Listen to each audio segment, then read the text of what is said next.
Hello बच्चों, कैसे हैं? मस्त बिल्कुल आप दिख रहे हैं।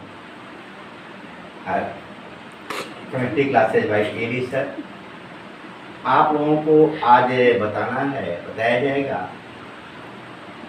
Halogenation of alkene. ठीक है, जैसे नेक्स्ट टर्म में आपको वीडियो बताया गया था nitration, substitution, halogenation of benzene. आज आपको बता रहे हैं हैलोजिनेशन ऑफ एल्केन। ठीक है ना। आप देखेंगे हैलोजिनेशन ऑफ एल्केन में जैसे एल्केन के साथ हाइड्रोजन की अभिक्रिया होती है। एल्केन के साथ हाइड्रोजन की जो अभिक्रिया होती है वो सदैव सब्स्टिट्यूशन रिएक्शन होता है, प्रतिस्थापन अभिक्रिया होता है, फ्री रेडिकल सब्स्टिट्यूशन रिएक्शन होता है। ठीक है, जैसे देखोगे आप यहाँ पर देखें, जैसे CH4 की क्रिया Cl2 से कराते हैं अल्ट्रा वायलेट की उपस्थिति में, उस अवस्था में CH3Cl और HCl बनता है। अगर यहाँ पर नियंत्रित करते हैं, ठीक है ना, यानी कि नियंत्रण में अगर रिएक्शन कराते हैं उस अवस्था में ही अभिक्रिया करके रुक जाता है। अगर यहाँ पर नियंत्रण में नहीं लेते हैं तो अभिक्रिया क्या होती है, जारी रहती है। अगर यहीं पर देखो पुनः क्या होगा, CH3Cl प्लस Cl2 के साथ अभिक्रिया करेगा और CH2Cl2 और प्लस HCl बनेगा। अल्ट्रा वायलेट की प्रेजेंटेशन इसी रूप में आप देखोगे, यहाँ पर CH2Cl2 पुनः Cl2 से अभिक्रिया करेगा अल्ट्रा वायलेट की उपस्थिति में, UV की उपस्थिति में आपका जो बनेगा क्लोरोफार बनता है CHCl3 और प्लस HCl बनता है। पुनः क्या होता है, CHCl3 Cl2 से अभिक्रिया करेगा और आपका क्या बनाएगा CCl4 और प्लस क्या बनेगा HCl। यहाँ पर अभिक्रिया आकर के क्या होता है, रुक जाता है। ये जो अभिक्रिया होती है, रिएक्शन जो होते हैं, ये फ्री रेडिकल सब्स्टिट्यूशन रिएक्शन होते हैं। ठीक है, अब इसमें थोड़ा सा एक चीज जरूर ध्यान दीजिएगा, यहाँ पर फ्री रेडिकल सब्स्टिट्यूशन रिएक्शन में एल्केनों के हाइड्रोजन के साथ जो रिएक्टिविटी ऑर्डर होता है वो जनरली सबसे अधिक क्लोरीन, फिर क्या होता है क्लोरीन, फिर क्या होता है ब्रोमीन और फिर क्या होता है आयोडीन। आया, ये रिएक्टिविटी ऑर्डर होती है एल्केनों के साथ क्लोरीन, ब्रोमीन और क्या है आयोडीन के बारे में। ठीक है, अब एक चीज थोड़ा सा पुनः देखें, ये जो अभिक्रिया होती है एक आपका फ्री रेडिकल सब्स्टिट्यूशन रिएक्शन होता है। इसमें होता क्या, सुनिएगा ध्यान देना। जैसे आप देखोगे मेथेन की क्रिया अगर मैं रिएक्शन क्लोरीन के साथ कराता हूँ अल्ट्रा वायलेट के प्रेजेंटेशन में, उस अवस्था में देखें आपकी 4 पदों में क्रियाएं होती हैं, यानी कि पहले क्लोरोमेथेन, डाइक्लोरोमेथेन, ट्राइक्लोरोमेथेन और टेट्राक्लोरोमेथेन बना। इसकी मैकेनिज्म क्या होती है, क्रियाविधि के बारे में ध्यान देखिए। जैसे कि देखो भाई Cl2 जो होता है ना क्लोरीन, अल्ट्रा वायलेट की प्रेजेंटेशन में हमेशा जब भी कोई भी अभिक्रिया होती है उस अवस्था में क्या बनते हैं, मुक्त मूलक बनते हैं। ठीक है ना, Cl फ्री रेडिकल बनता है, Cl फ्री रेडिकल बनता है। ठीक है, और यह फ्री रेडिकल हमेशा जो आक्रमण होता है, फ्री रेडिकल जो आक्रमण करते हैं वो सदैव कहाँ पर करते हैं, पड़ोसी पर। ध्यान दीजिएगा भाई, फ्री रेडिकल के ध्यान नहीं दीजिएगा, आक्रमण सदा पड़ोसी पे करते हैं। ये फ्री रेडिकल हुए ने तो दूसरे को भी क्या बनाएंगे, फ्री रेडिकल। मैंने आपसे बताया था हर एलिमेंट अपने जैसा ही बनाना चाहता है, इनकी ऊर्जा जल्दी ज्यादा होती है। आप क्या हो, फ्री रेडिकल। गैसीय उदासीन परमाणु तो जोड़ा तो बना नहीं है, तो जब जोड़ा नहीं बना तो आपका नेचर कैसा, फ्री रेडिकल होगा, फ्री रहोगे, कोई टेंशन तो है नहीं, जिम्मेदारी तो है नहीं, है। जब जिम्मेदारी नहीं है तो आप क्या है, फ्री रेडिकल, फ्री है एकदम, जो चाहोगे वो करोगे। ठीक है ना, क्लियर है। आपको कोई गाली देगा तो आप तो जाके गाली देगा, कोई दिक्कत। आप कोई मारेगा, कहोगे आपको जरूर मारूंगा, मेरे आगे पीछे कोई है नहीं। तब तक लड़ाई होती है जब तक कोई या तो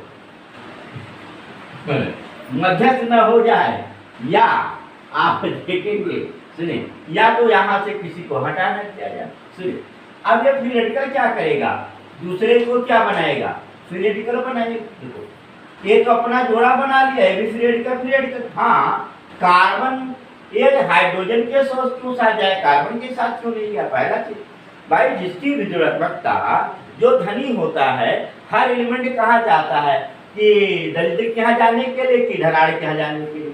हर एक आदमी चाहता है कि जिसकी बांड एनर्जी ज्यादा मजबूत हो, जो धनी हो उसी के पास जाऊं, गरीब के पास कोई जाना नहीं चाहता। यहाँ भी वही होता है भाई, CH3 फ्री रेडिकल बना और क्या बन गया? यह। अब देखो भाई, ये फ्री रेडिकल बना ना, ये फॉर्मेशन ऑफ फ्री रेडिकल है, ये प्रोपोगेशन स्टेप है। ये कौन सा स्टेप होता है? प्रोपोगेशन स्टेप होता है, ध्यान दीजिएगा, लगातार इसमें बनते ही रहते हैं। देखो यहाँ पर CH3 क्या करेगा? फ्री रेडिकल कहेगा बेटा तुमने मुझे फ्री रेडिकल बनाया था, तुमने मेरा एक आंख फोड़ा था, तेरा भी आंख मैं फोड़ूंगा। अब देखो ये फ्री रेडिकल बनाए, इनको कौन फ्री रेडिकल बनाया भाई? मेथिल को क्लोरीन बनाया। अब मेथिल यहाँ पर ये भी फ्री रेडिकल बना, फ्री रेडिकल कहेगा क्लोरीन बाबू तू मुझे मेरा आंख फोड़ा था, मैं भी तेरा आंख क्या करूंगा? फोड़ूंगा। और ये देखो भाई कि क्या बनाएगा? अपना तो जोड़ा बना लिए और इन साहबजादों को क्या कर दिए? फ्री रेडिकल बनाए। अब ये फ्री रेडिकल क्या करेगा? सुन, अब ये फ्री रेडिकल क्या करेगा? पुनः इस पर आक्रमण करेगा। देखो पुनः आक्रमण करेगा, CH2Cl एंड H, यहाँ पर Cl फ्री रेडिकल, ये देखो फिर फ्री रेडिकल बन गया। ये इनको इन्होंने क्या बनाया? CH2Cl फ्री रेडिकल और प्लस HCl। अब यह फ्री रेडिकल फिर क्या करेगा? बेटा तुम उसको जितनी बार तुम मुझे मारोगे उतनी बार मैं तुझे मारूंगा, मेरे आगे पीछे कोई है नहीं, है ना? कहते नहीं है अगर आप क्या है, जैसे आप फ्री रेडिकल है, आपका जोड़ा नहीं बना है, आपको कोई दो हाथ मार दिया, क्या कहोगे? भैया मारूंगा तुम्हें जरूर, हमारे कोई आगे पीछे नहीं है, कोई मरूंगा लेकिन तुम्हें मार डालूंगा, क्यों कहोगे? आपके पीछे आगे पीछे कोई नहीं है, कोई आपका पैर नहीं बना है, लेकिन जिसका पैर बना हो वो सोचेगा, है ना, कि हमारे आगे पीछे रोने वाले हैं। आपके आगे पीछे कौन रोने वाला? भाई कोई रोने वाला नहीं है। देखो CH2Cl क्या करेगा? ये Cl2 पर फौरन आक्रमण करेगा। अब देखो इनको क्या करेगा? फ्री रेडिकल बनाएगा। इनको फ्री रेडिकल अपना तो जोड़ा बना लिया। देखो CH2Cl2 और प्लस क्या होगा? Cl free radical. इस प्रकार से लगातार जो क्रियाएं होंगी 8 स्टेप में रिएक्शन होते रहेंगे और ये रिएक्शन तब तक चलेगा जब तक CCl4 बन न जाए। अंतिम स्टेप में, टर्मिनेशन स्टेप में ऐसे आप चलते जाइएगा, लगातार आप ऐसे बनाते जाइएगा, ऐसे बनाते जाइएगा, ऐसे बनाते जाइएगा। और टर्मिनेशन स्टेप में क्या होता है? टर्मिनेशन स्टेप में आप देखो Cl फ्री रेडिकल जुड़ करके आपका क्या बनाएगा? पुनः Cl2 में कन्वर्ट हो जाएगा। ठीक, तो ये आपकी क्या होती है? फ्री रेडिकल एल्केनो का फ्री रेडिकल सब्स्टिट्यूशन रिएक्शन होता है हैलोजन के प्रति, ठीक, क्लोरीन के प्रति। अब इसी रूप में अगर देखो एथेन की क्रिया कराया जाए तो भी ऐसी क्रिया होगी। देखो जान देना, चले चलो कहीं दूर चले, गर्मी में यह जगह ठीक नहीं। देखो पहला चीज देखो यहाँ पर, जैसे एथेन की क्रिया कराई जाए C2H6 plus Cl2 ultra violet रे के प्रेजेंटेशन में आपका क्या बनेगा? C2H5Cl और प्लस HCl है। फिर आक्रमण करेगा वही मुक्त मूलक प्रतिस्थापन क्रिया, फ्री रेडिकल सब्स्टिट्यूशन रिएक्शन ही होगा, ये लगातार जारी रहेगा। देखो जैसे C2H5Cl प्लस Cl2 पुनः क्या बनेगा? C2H4 Cl2 और प्लस क्या? HCl। इसी रूप में आप देखोगे C2H4 Cl2 प्लस Cl2 क्या बनेगा? C2H3 Cl3 प्लस क्या है? HCl। इसी रूप में देखें C2H3 Cl2 plus Cl2 ultraviolet रे के प्रेजेंटेशन में पराबैंगनी प्रकाश की उपस्थिति में क्रिया हो रही है।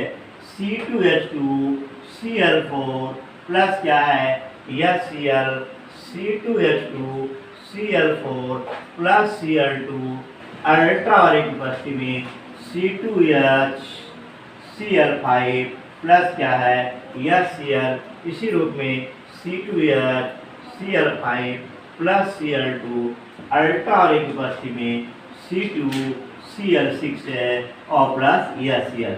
इसको हम लोग कपूर कहते हैं, ध्यान देना, कृत्रिम कपूर। ये आप देखो कैंपर बोलते हैं, ठीक है। आप इस तरीके से यह क्रिया 6 चरणों में हो रही है, लेकिन अगर इसकी मैपिंग लिखोगे तो 12 चरणों में होगा। पहला formation of free radical, propagation step, फिर इसके बाद आपका टर्मिनेशन स्टेप। टर्मिनेशन स्टेप में 2 फ्री रेडिकल आपस में जुड़ करके लास्ट में प्रोडक्ट बना लेते हैं। वो कौन सा स्टेप होता है? टर्मिनेशन स्टेप बोला जाता है, ठीक है ना। बात क्लियर? एक चीज पर थोड़ा सा जरूर ध्यान दीजिएगा, इसके साथ साथ अलग प्रोडक्ट भी बनते हैं, है ना। जैसे ब्यूटेन भी बन सकता है, प्रोपेन भी बन सकता है, ये भी बन सकते हैं। वो फ्री रेडिकल बहुत मामूली रेयर केसेस में बनते हैं, ठीक है ना, मामूली मात्रा में। देखो अगला देखोगे, अगर मान लिया जाए, हाँ देखें, ठीक है। अगला देखिए, अगर यहाँ पर हम एक काम करते हैं, ऐसा देखो, CH4 की क्रिया Br2 से करा दे, तब पर भी वैसे क्रियाएं होंगी। आपको मालूम है CH3Br बनेगा और प्लस क्या बनेगा, H2Br बनेगा, और यह क्रिया उसी रूप में आगे बढ़ती चली जाएगी। बट अगर एक काम करते हैं, CH4 की I2 के साथ क्रिया करा दे, उस अवस्था में CH3I बनता है प्लस HI बनता है। HI रिड्यूसिंग एजेंट होता है, क्या होता है, और फौरन वो क्या करेगा, रिड्यूस करके जो रिएक्शन होता है रिवर्सल हो जाता है, फौरन CH4 और I2 में क्या होता है, परिवर्तित हो जाता है। तो जो आयोडीन के साथ एल्केन की क्रिया करानी है, तो वहां पर एक चीज देखेंगे, ये तो अगर I2 के साथ क्रिया कराते हैं डायरेक्टली अल्ट्रावायलेट की उपस्थिति में, तो उस अवस्था में रिवर्सल रिएक्शन हो जाता है, और जैसे अल्ट्रावायलेट हटेगा पुनः मेथिल में परिवर्तित होता है, क्योंकि HI क्या होता है, रिड्यूसिंग एजेंट होता है। तो क्या करेंगे, तब उस अवस्था में काम करेंगे। CH4 की I2 के साथ क्रिया अगर हम HNO3 ले लें या HIO3 के प्रेजेंटेशन में कराएं, उस अभिक्रिया में क्या, उस अवस्था में मेथिल आयोडाइड बनेगा और HI बनेगा, यानी ये आगे रिड्यूस नहीं कर पाएगा, क्योंकि ये क्या करेगा, इसे ऑक्सीडाइज कर देगा, यानी कि मेथिल आयोडाइड को पुनः रिड्यूस नहीं कर पाएगा। इस चीज को थोड़ा सा ध्यान दे दीजिएगा। बात कंफर्म, क्लियर? बोले भाई। तो आप जो भी रिएक्शन है ये फ्री रेडिकल रिएक्शन होता है, और फ्री रेडिकल हमेशा याद रखिएगा, जब भी आक्रमण करते हैं वो सिग्मा बांड पर, ऐसे बांड जो मजबूत होते हैं, ऐसे बांड जो दुबले होते हैं, पतले होते हैं, उन पर सामान्यतः जल्दी आक्रमण नहीं करते हैं। वो आक्रमण कब करते हैं, किस पर करते हैं, जो बांड क्या होते हैं, मजबूत। बात क्लियर, एकदम आया। अगला इसी में एक चीज देखेंगे, अगर एल्केनों का हैलोजिनेशन कराते हैं, तो एक टॉपिक में दिया हूं, हैलो एल्केन पढ़ाते समय हैलोजिनेशन ऑफ एल्केन, यानी मोनो हैलो एल्केन बनाने की विधि में आप वीडियो में हैलो एल्केन देखिएगा, और उसमें आपका 4th वीडियो है, 5th वीडियो, जिसमें एल्केन का हैलोजिनेशन करा करके मोनो हैलो एल्केन बनाया गया है। वहाँ पर सेलेक्टिविटी और रिएक्टिविटी बताया गया है। उस वीडियो को जरूर देखिएगा। थोड़ा सा संक्षेप में यहाँ पर मैं बता रहा हूँ कि अगर एल्केनों का हैलोजिनेशन कराते हैं, हैलोजिनेशन में क्लोरीन और ब्रोमीन की समानता क्रिया कराते हैं, क्लोरीन की विस्फोटक क्रिया होती है, आयोडीन की जो रिएक्शन होता है वो क्रमणी होता है, रिवर्सल होता है, इन्हें क्लोरीनेशन और ब्रोमिनेशन पर ही विशेष ध्यान देते हैं। ठीक है, अगर क्लोरीनेशन कराते हैं उस अवस्था में दो चीज ध्यान देना पड़ता है, एक सेलेक्टिविटी, दूसरा रिएक्टिविटी।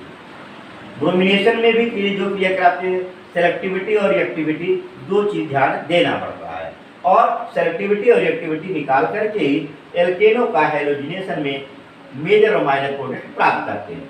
और किसी एल्केन का अगर हैलोजिनेशन कराते हैं तो जितने प्रकार के हाइड्रोजन होते हैं उतने प्रकार के हैलोएल्केन बनते हैं, मोनो हैलोएल्केन, इसकी ध्यान दिया, उतने सब्स्टिट्यूट क्या प्रतिस्थापित समूह बनते हैं। तो आपने पूछा क्यों नहीं कि एथेन में क्यों एक ही बना जबकि दोनों प्राइमरी, दोनों में प्राइमरी था। इसका मेन कारण होता है वहां पर रीअरेंजमेंट नहीं हो पाता है। वहां पर जैसे आपको कोई मारने गया, आपके पास रीअरेंजमेंट का मौका न मिले थोड़ा व्यवस्थित होने का, तो मार खाना ही खाना है। लेकिन अगर व्यवस्थित होने का मौका मिल गया तो फौरन आप क्या करोगे, व्यवस्थित हो जा करके उस मार को, जो मार हो रहा है उसकी जो दर को कम कर दोगे या उसे रोक दोगे। करोगे कि नहीं करोगे, पहला चीज। ये सेम चीज यहाँ भी होता है। ठीक है ना? अगर वहां पर अरेंजमेंट का मौका मिल जाए, कोई तुम्हें मारने गया, आक्रमण तुम पे किया, आपको मौका मिल गया थोड़ा सा सावधान होने के लिए, तो आप फौरन सावधान हो जाओगे, उतनी बिलाटी से अगला आक्रमण नहीं कर पाएगा। लेकिन अगर आपके पास कोई सेलेक्टिविटी नहीं, कोई सेलेक्टिविटी नहीं, तो भाई ठोके जाओगे, जितना ठोका उतना ठोकेगा। सवाल तो वही होता है यहाँ पर। वही देखो, यहाँ देखोगे, जैसे एक चीज देखो, यहाँ पर बता दे रहा हूँ छोटा सा एग्जाम्पल। जैसे CH3 CH2 NCH3 है, इसमें दो प्रकार के हाइड्रोजन, एक आपका प्राइमरी है, दूसरा क्या है, सेकेंडरी है। अगर इसकी रिएक्शन में क्लोरीन के साथ कराता हूँ अल्ट्रावायलेट, तो सारे के सारे हाइड्रोजन को नहीं निकालेगा। क्यों नहीं निकालेगा? एथेन में तो निकाल देता था, मेथेन में निकाल देता, यहाँ क्यों नहीं निकाला? इसका मेन रीजन आप देखोगे, जैसे CH3 यहाँ पर CH2 और CH2 रेडिकल बनेगा, मान लीजिए ये प्राइमरी है, सेकेंडरी है, फौरन क्या कर रीअरेंजमेंट करेगा। दूसरा आप देखो ऐसा बन सकता है CH3 CH3 रेडिकल एंड क्या है CH3 में बनेगा, दो इसमें इंटरमीडिएट कंपाउंड बन सकते हैं। अब क्यों यहाँ पर जैसे प्राइमरी बना, रीअरेंजमेंट का मौका मिला कि नहीं मिला, दूसरी बिलाटी से क्लोरीन क्रिया कर पाएगा क्या, सभी को विस्थापित कर पाएगा? संभव है, नहीं हो पाएगा। इस नाते से यहाँ दो प्रोडक्ट बनता है, एक क्या है क्लोरोप्रोपेन बनेगा और दूसरा क्या है 2-क्लोरोप्रोपेन बनेगा। ठीक है, अगर मान लो ऐसा कंपाउंड होता, सुनते रहिए, ध्यान दीजिए, जैसे CH3 है, यहाँ पर CH3 है, यह जो है CH2 है और CH3, इसका क्लोरीन के साथ रिएक्शन कराता, तो देखो यहाँ प्राइमरी, सेकेंडरी, टर्शियरी तीनों हाइड्रोजन है। जितने प्रकार के हाइड्रोजन होंगे उतने प्रकार के मोनो हैलो व्युत्पन्न प्राप्त होंगे। आप देखोगे क्या क्या बनेगा, संभव क्या है। अब इसके बाद परसेंटेज चार्ज की बात मैं आगे करूंगा, या आप देखे होंगे उसमें बताया हूं कि हैलोजिनेशन जो है, यानी हैलोएल्केन में, हैलोएल्केन हैलोएरिन चैप्टर में वहाँ पर हैलोजिनेशन ऑफ एल्केन बताया गया है, वहाँ पर देख लेना, उस वीडियो को जरूर देखिएगा, आपको बिल्कुल सेलेक्टिविटी और रिएक्टिविटी के बारे में मालूम हो जाएगा। यहाँ Cl और एक क्या बनेगा, CH3 बनेगा, और एक प्रोडक्ट और बनेगा CH3, यहाँ पर H, यहाँ पर CH3, यहाँ पर CH2 और यहाँ पर क्या है CH2। ठीक है, ये तीन मोनो हैलोएल्केन प्राप्त होंगे। यहाँ ऐसा क्यों हुआ, ऐसा नहीं कि सब कुछ इकट्ठा निकालने लगा, नहीं भाई, ये प्राइमरी, सेकेंडरी, टर्शियरी रीअरेंजमेंट करने लगेगा। रीअरेंजमेंट करेगा तो मौका आपको नहीं देगा कि पूर्णतः अपने पूरी क्षमता के साथ आक्रमण करो। अगर पूरी क्षमता के साथ आक्रमण करोगे वो सारे दांव पे जानेगा, आपके आक्रमण को क्या करेगा, जल्दी रोक देगा। बात क्लियर? अब उसमें आप लोग हैलोएल्केन देखिएगा। पहला चीज, हैलोएल्केन में रिएक्टिविटी और सेलेक्टिविटी बताया हूं। सेलेक्टिविटी में आपको मालूम है क्लोरीन के लिए और ब्रोमीन के लिए मैं बताया था 1 डिग्री, 2 डिग्री और 3 डिग्री के लिए। 1 डिग्री के लिए 1 होता है, 2 डिग्री 3.8 होता है, इसके लिए 5 होता है। ब्रोमीन में देखते हैं 1 होता है, 80 होता है और क्या होता है 1200 होता है। तो ये सेलेक्टिविटी होता है। इस सेलेक्टिविटी के आधार पर परसेंटेज निकालते हैं।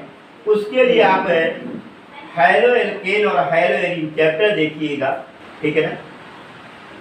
वहाँ पर नहीं समझ आएगा तो पुनः एक वीडियो अभी और देंगे हैलो एल्केन पर, जिसमें आइसोमर इत्यादि के बारे में थोड़ा सा बताएंगे। तो फर्स्ट वीडियो है हैलोजिनेशन ऑफ एल्केन, ठीक है। इसके नाइट्रेशन, सल्फोनेशन इसके भी बताएंगे और आगे बढ़ेंगे। आप लोग वीडियो को देखते रहें। यदि आपको समझ में आया है शेयर करें, कहीं प्रॉब्लम हो कमेंट करें और सब्सक्राइब करें तथा कराएं। यदि आपको समझ में आ रहा है सब्सक्राइब जरूर करें। वीडियो को देखते रहें, मस्त रहें और खुश रहें।